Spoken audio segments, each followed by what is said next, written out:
తెలంగాణకు గర్వకారణమైన ఆసియాలోని అతిపెద్ద గిరిజన మహాజాతరగా పేరుగాంచిన మేడారం సమ్మక్క సారలమ్మ మహాజాతర 2026లో జనవరి 28 నుంచి 31 వరకు ఘనంగా జరగనుంది. ప్రతి రెండేళ్లకు ఒకసారి జరిగే ఈ జాతరకు లక్షలాది మంది భక్తులు తరలివచ్చి వనదేవతలైన సమ్మక్క సారలమ్మలను దర్శించుకుంటారు.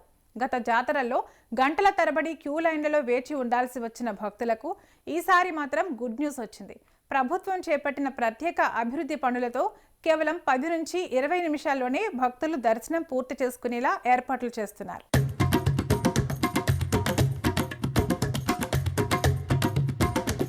మేడారం జాతరకు తెలంగాణ నుంచి మాత్రమే కాదు, ఏపీ, ఛత్తీస్గఢ్, మహారాష్ట్ర, ఒడిశా వంటి రాష్ట్రాల సహా విదేశాల నుండి కూడా భక్తులు పెద్ద ఎత్తున వచ్చి సమ్మక్క సారలమ్మను దర్శించుకుంటారు. ప్రతి జాతరకు భక్తుల సంఖ్య భారీగా పెరుగుతుంది. ఈ నేపథ్యంలో భక్తులకు మెరుగైన సౌకర్యాలు కల్పించేందుకు తెలంగాణ ప్రభుత్వం దీర్ఘకాలిక మాస్టర్ ప్లాన్ రూపొందించింది. ఈసారి 251 కోట్లతో జాతర ఏర్పాట్లు, గద్దల ప్రాంగణం పునర్నిర్మాణం జరుగుతుంది.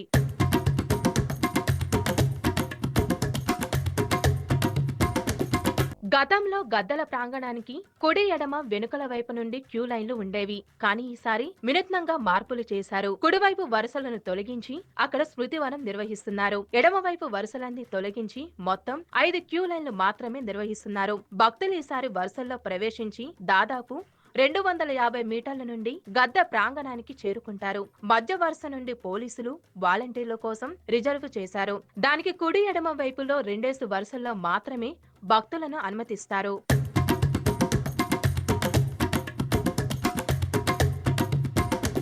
ఈ క్యూ లైన్లపై తిరుమల తిరుపతి దేవస్థానం తరహాలో షెడ్యూల్ నిర్వహిస్తున్నారు. ఎండ, వర్షాల నుండి రక్షణ కల్పించేందుకు ఇవి ఉపయోగపడతాయి. అంతేకాక లైన్లలో వేచి ఉండే భక్తులకు ఒత్తిడి గురి కాకుండా ఫ్యాన్లు, తాగునీరు సౌకర్యం కూడా ఏర్పాటు చేస్తున్నారు. గతంలో ఒక వరుస నుంచి మరొక వరుసకు వెళ్లేందుకు ఇనుప గ్రిల్లుల మధ్య గ్యాప్ ఉండేది. ఈసారి అలాంటి అవకాశం లేకుండా పక్కా ఏర్పాట్లు చేస్తున్నారు. ఈ మార్పుతోనే 20 నిమిషాల లోపే దర్శనం సాధ్యమవుతుందని అధికారులు చెప్తున్నారు.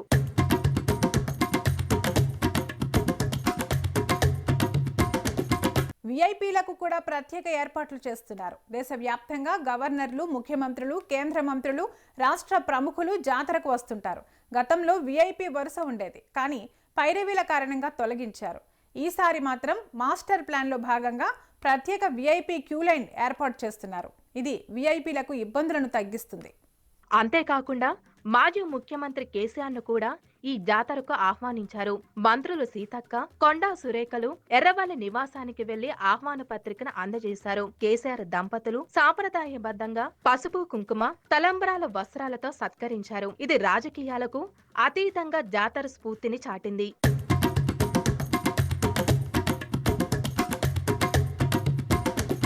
మొత్తంగా ఈసారి మేడారం జాతర భక్తులు మర్చిపోలేని అనుభూతిని అందించుచున్నది. ప్రభుత్వం చేపట్టే భారీ ఏర్పాట్లతో దర్శనం సులువు అవడమే కాకుండా సౌకర్యాలు కూడా పెరుగుతాయి. వనదేవతల ఆశీస్సులతో జాతర మరింత వైభవంగా జరిగేందుకు అధికారులు కృషి చేస్తున్నారు.